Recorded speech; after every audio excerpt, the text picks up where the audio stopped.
Hi, my name is Betty. I'm a barista and I've been doing this job for the past 5 years. So what you want to do is you want to get your beans in a grinder and you grind your beans. If in any case you don't have a grinder, which is not a problem, you just ask your roaster if he could or she could grind it for you. So that's my hopper, my grind will come on the bottom. What you want to do within the process, you just want to collapse it, knock it down a bit so you can actually fit the right amount of coffee grinder. You can go to the supermarket and just get a packet which says multi-grind on it.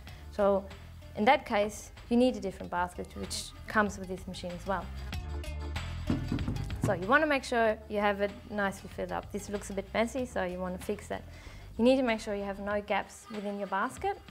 So you just take your fingers and level it down a bit like that. There's a tamper with it as well. You will have to pack your coffee a bit tighter with it. That's all it does. Once you tamper the first time, most likely the grinds will come up to the side.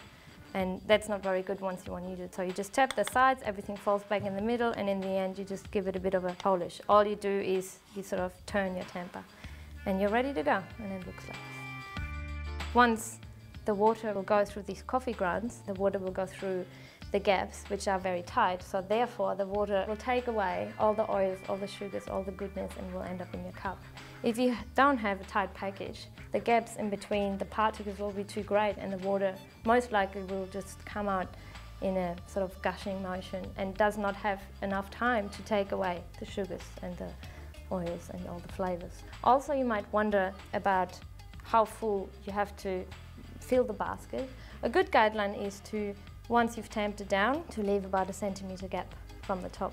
Because what will happen once you extract, or the coffee will be extracted, the coffee will expand once the water hits the top, and therefore you need to leave a little gap in order for the coffee to expand. If you're not sure if you've done the right thing, just do that. You don't have a mess, which means you've done something right. You take the group handle and you need to lock it into the machine. You do it nice and tight, all the way so you have a straight line of 90 degrees to your steam wand. You want to look at not quite an even stream of coffee coming out, but it's a sort of dribbling motion, about 2 or 3 drips per second. That's a good way of assessing whether you tamped it correctly and high enough or full enough.